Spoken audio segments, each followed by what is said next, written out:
Chers membres de Trader Pro, bonjour. Je fais cette vidéo pour vous parler de l'indice italien. C'est un indice que je surveille et que je vais trader en 2023 pour plusieurs raisons.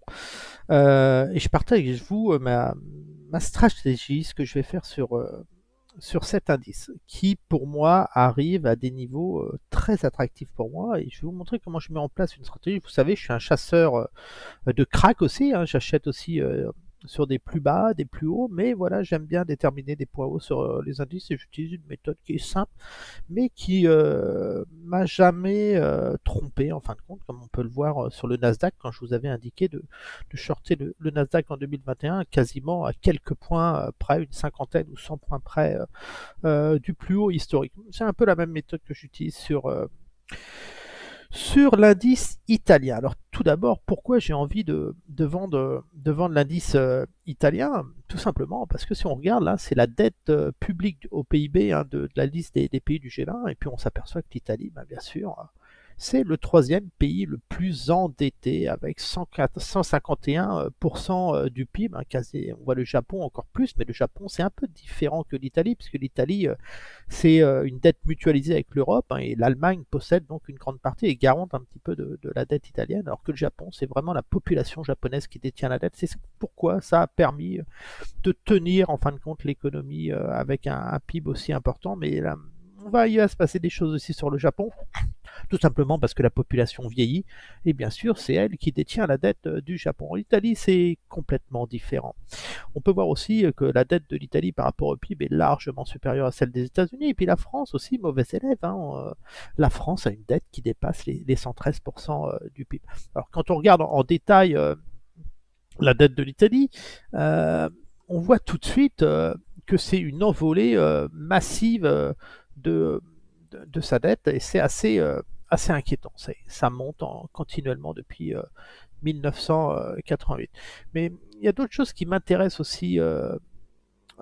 C'est bien sûr la dette, hein, du gouvernement italien qui est assez astronomique. Quand on voit cette dette, on voit en 1974, mon année de naissance, puis on voit cette accélération continue de cette dette qui atteint des niveaux quand même extrêmes.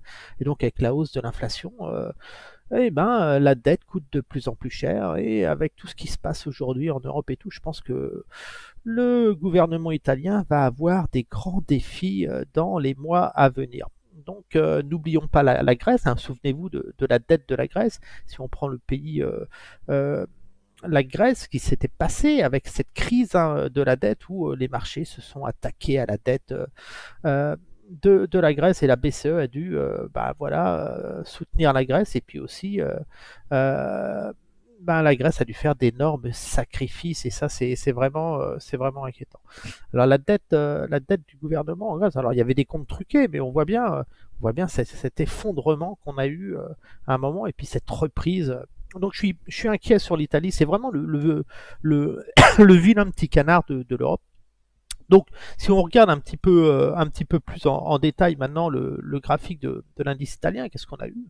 Là, on voit un cas typique d'un rebond sur la zone des 50%. On voit typiquement, là, l'indice a rebondi dans ma zone d'or, le haut de la zone d'or, qui a permis de faire un rebond. Je rappelle qu'un indice qui perd ici, l'indice avait perdu 28%, et on regarde quand il a rebondi sur cette zone d'or, il a gagné bien plus que ce qu'il a perdu. Voilà, là on a eu un mouvement de réaction du marché qui est un petit peu étonnant au vu de la situation économique et tout. On se demande pourquoi l'indice a rebondi. Tout simplement, c'est lié à l'inflation qui a provoqué ce crack sur le marché, ce pré-crack, hein, cette correction. C'est pas encore un crack, tout simplement parce que le marché obligataire s'est effondré. Donc on a eu le marché obligataire s'effondre, fait paniquer le marché action, et puis le marché action, il rebondit. Pourquoi? Parce que tous les gens qui vendent leurs obligations se réfugient sur le secteur action, qui permet de capter des rendements beaucoup plus intéressants que le marché obligataire. Et après vient bien sûr la crise obligataire, crée une récession derrière, des impacts sur le secteur bancaire et d'assurance, et puis on a la correction de l'indice. C'est pour ça que l'indice actuellement, je conserve mon niveau. Je suis toujours acheteur de cette zone-là, donc je ne serais pas surpris qu'on revienne dans cette zone-là dans les mois à venir. Donc on va faire un excès haussier du marché, on va regarder un petit peu plus en détail, je vais me mettre en daily. Alors il y a plusieurs scénarios et moi ces scénarios je les joue toujours de la même façon. Donc là on retrouve un peu le graphique que j'avais. Donc on voit le double creux ici, hein, sur les 50, on voit là, ici. Vous voyez par rapport à mon retracement qu'on est vraiment revenu sur cette zone des 50%. Alors cette zone des 50%, elle était connue dès le point haut ici, hein, puisque je connaissais cette zone à partir de ce moment-là. Donc à partir de ce moment-là, je savais qu'il fallait que je surveille cette zone-là, et puis on voit le marché est descendu, et on est venu taper ce niveau-là à 3 reprises. Alors c'est toujours entre le plus bas historique et le plus haut historique qu'on trace les retracements long terme. Donc là maintenant ce qui m'intéresse, c'est qu'on a vraiment une zone de support ici, on voit cette zone de support sur l'indice, et qui nous fait un double creux ici, qui nous donne un potentiel de zoom. C'est pour ça que j'ai tracé cette droite. Alors, ce qui va se passer sur l'indice, les scénarios les plus probables, c'est qu'on est soit dans un mouvement haussier en 3 vagues, comme ça, ou soit dans un mouvement en 2 vagues. Ça veut dire, le premier scénario, c'est ce scénario-là. Donc, je vais montrer le scénario le plus optimiste. C'est-à-dire que par rapport au prix actuel de l'indice, ici, on aurait encore un potentiel théorique vraiment excellent. Ça veut dire à 8% de potentiel sur ce niveau-là. Alors, moi déjà, il est évident qu'on a une vague haussière, 2 vagues haussières, et si j'avais une 3e vague haussière, je serais vendeur de cette vague, et puis le plus proche possible de ce niveau-là. Hein. Pourquoi? Parce que j'ai une figure chartiste de double creux. Et on est très éloigné, les cours s'éloignent du prix moyen. Alors bien sûr, si l'indice revenait sur ce niveau-là, mon prix moyen serait ajusté ici, sur ce niveau-là, et dans ce cas, ma zone d'achat serait aussi ajustée, on serait légèrement plus haut. On verrait que mon prix moyen est légèrement monté, mais pas énorme, mais légèrement monté, donc je serais acheteur toujours de cette zone-là. Mais pour l'instant, on n'y est pas, et on va essayer de jouer les deux scénarios pour être gagnant sur tous les tableaux. La difficulté, bien sûr, quand on joue une stratégie comme ça, on ne peut pas rentrer avec un lot, 2 lots, 3 lots, rentrer des grosses sommes, mais notre but, c'est de nous placer avec des petites positions sur plusieurs niveaux pour avoir une petite position avec un prix moyen très intéressant qui nous permet de gagner des sommes intéressantes. On ne cherche pas à gagner 10, 15 000 euros sur un mouvement de marché, on cherche à gagner peut-être 500, 800 euros, ce qui est déjà excellent. Si vous gagnez 10 fois 1000 euros dans l'année, vous avez gagné 10 000 euros, c'est très très bien, et ça vous pouvez le faire en élargissant vos zones de stop et en prenant des petites positions.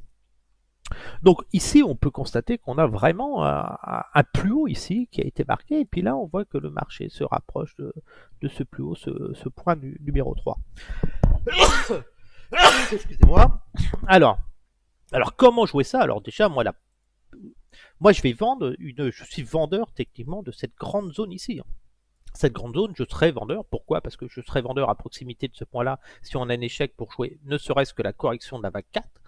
Mais si on cassait ce plus haut, on générera une force acheteuse, un bull trap, et on viendrait entraîner les acheteurs à payer le prix des actions les plus forts pour après jouer une correction plus poussée. Généralement, on pourrait faire une vague 2 comme ça de ce type. C'est-à-dire qu'après, on aurait un grand mouvement baissier de ce type, et là, on pourrait revenir rapidement sur ces niveaux-là. La cible restant toujours ce niveau, cette proximité, ce support-là. Donc là, moi déjà, ce que je vais faire, parce que je prends, on a eu un gros mouvement, je rappelle qu'on était là en octobre, on arrive ici, moi ça m'intéresse quand on voit la conjoncture actuelle. Alors déjà, je vais être vendeur, je vais vous montrer où je place mes ordres. Alors c'est pas des conseils boursiers que je vous donne, vous faites ce que vous voulez, moi je vous montre ce que je fais sur l'indice. Alors déjà, je vais mesurer la puissance de frappe que je veux 0,2 lot, sachant que si je vends 0,2 lot là et qu'on monte ici, je perdrai combien? Je perdrai 174 euros. J'ai mon portefeuille à 65 000 euros, 174 euros, ce n'est pas insupportable. Et ici, je gagnerai à peu près 773 euros. Donc là, c'est très intéressant pour moi. Donc je vais vendre de mon côté, je vais faire un short, moi ici, sur cet indice-là, qui pourrait être très intéressant. Je rappelle que l'Italie, c'est un pays le plus fragile de l'Europe. On pourrait avoir une crise systémique avec l'Italie. Donc là, à proximité de ce plus haut, on ira tester. Alors peut-être qu'on tombera directement, et dans ce cas, ce sera annulé et on n'ira jamais chercher ce scénario. Mais moi, le but sur les marchés financiers, c'est de prévoir le maximum de scénarios et savoir ce que je vais faire sur les marchés quand on sera arrivé sur ces niveaux-là, et à pas me poser de questions. Donc déjà, on a ce double creux ici, qui m'intéresse. Donc déjà, je serai vendeur aussi de ces niveaux-là si on arrivait sur ce niveau-là. En plus, si on avait ce gros mouvement, mon stop, bah, je pourrais le mettre suffisamment haut parce que si imaginez, si on revenait là, j'aurais de la marge, là je perdrais 70 euros, 80 euros, ce serait peanuts. Par contre, si je vais ici, hein, je rappelle, mes zones d'achat, moi c'est sur ce niveau-là. Là, je suis déjà à 1000 euros, ici 775 euros pour des pertes qui sont vraiment limitées.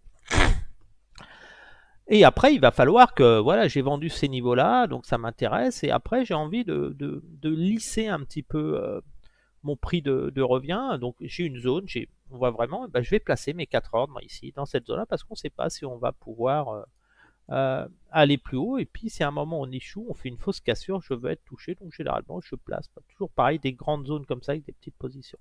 Et voilà, ma stratégie en place. Peut-être que je serai touché ici, je sais pas, peut-être que je serai même pas touché là. Mais si on se rapproche de cette zone ici, là, je vais être vendeur de l'indice par principe, hein, tout simplement, de ce principe ici, et aussi sur ce niveau-là qui correspondra au double creux de l'indice. Donc là, j'ai des positions vendeuses et je vais aller chercher, bah, toujours pareil, le prix moyen de l'indice sur le moyen long terme.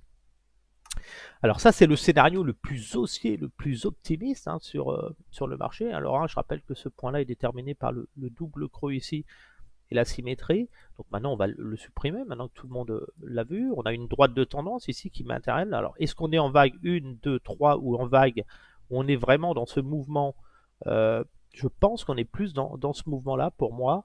Il y a de grandes chances qu'on est vraiment sur une vague. On a eu cette vague baissière ici. Hein, on a eu une vague ici, si je mets, on a eu une vague ici, on a eu le rebond ici, on a eu la deuxième vague, on a eu la quatrième et on a eu la cinquième qui est un peu plus quasiment au même niveau. Donc on a vraiment une zone ici, une petite vague de Wolf aussi qui montre que on a cassé, on génère cette tête à épaule ici, on voit bien une tête à épaule ici.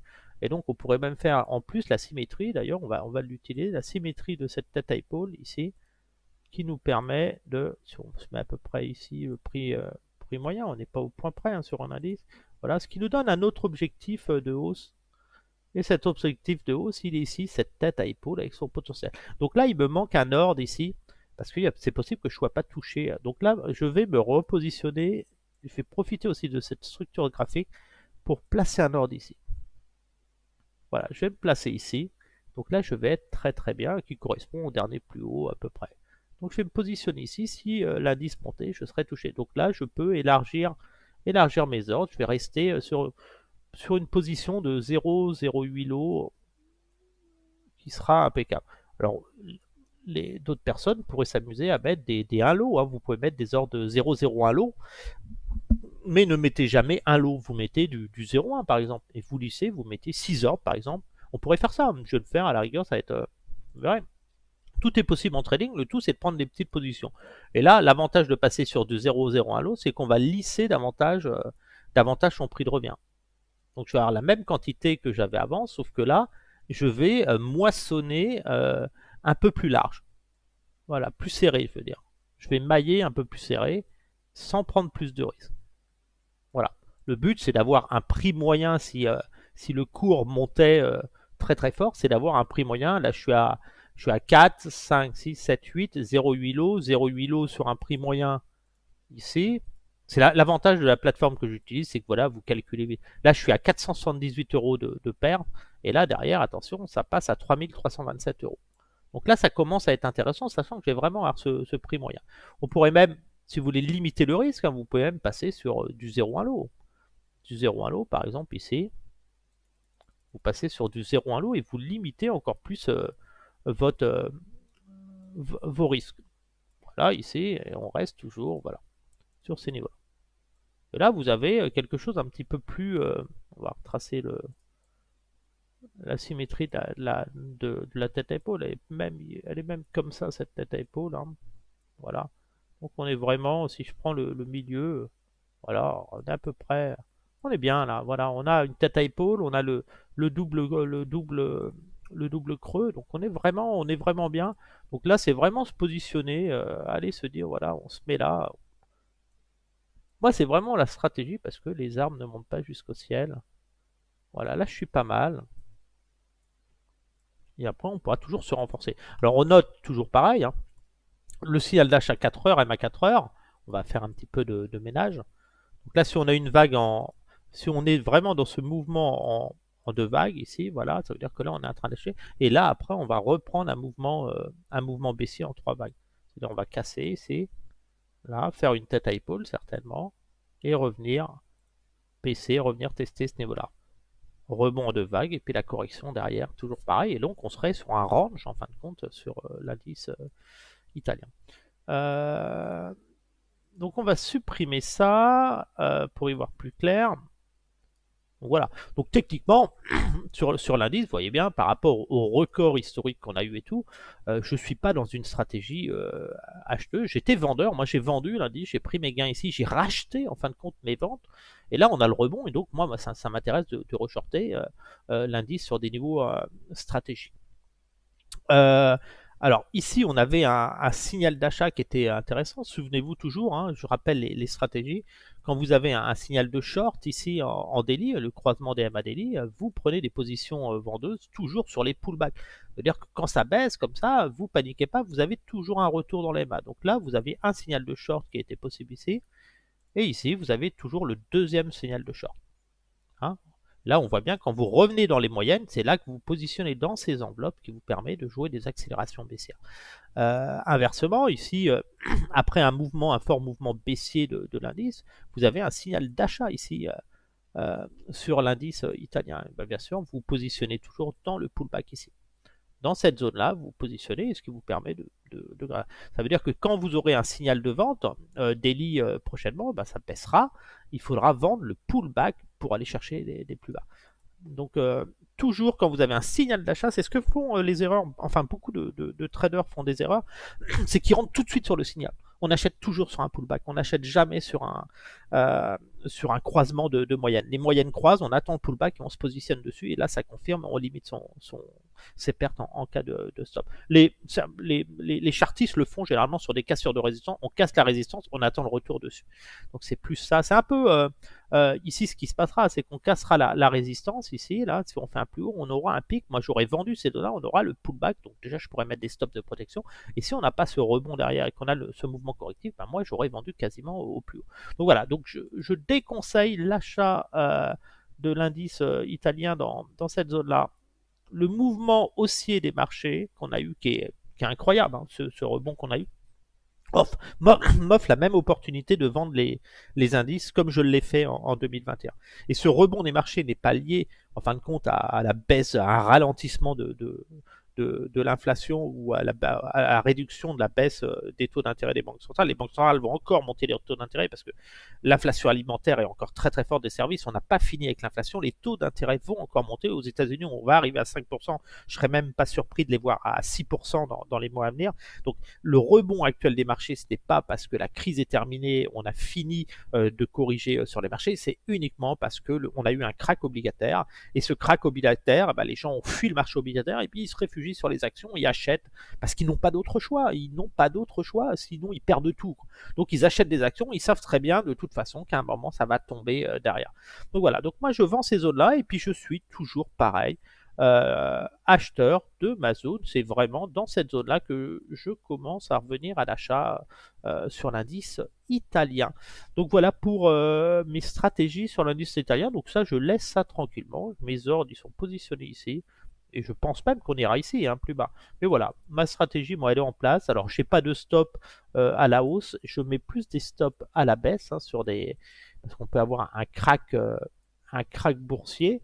Les stops sur mes ventes, bah, j'attends, je vends toujours. De toute façon, sur un mouvement comme ça, si je vendais là, j'attendrai de toute façon un signal de vente daily pour sortir, analyser le marché et puis surtout avoir des informations fondamentales qui me permettent de dire ok, le marché va s'envoler juste tout seul. Ça voudrait dire la fin de la guerre en Ukraine, ça veut dire que la baisse des taux massifs de la Fed, et ça voudrait dire que tout irait bien dans le meilleur des mondes et que on serait un petit peu comme après la crise de 2009, mais c'est pas le cas puisqu'on est à l'inverse. Je rappelle que les banques centrales arrêtent le quantitative easing puisque maintenant ils vendent des actifs sur les marchés financiers. Donc on a cette masse monétaire qui est à détruire encore. Donc voilà ma stratégie sur l'indice italien. Donc voilà, donc ça se fait pas en une journée. Mais voilà, moi je joue plus ce mouvement d'optimisme s'il avait lieu, c'est vraiment je joue on a eu cette vague là, si on a vraiment encore une poussée comme ça, bah, je serai vendeur pour après revenir dans cette zone-là.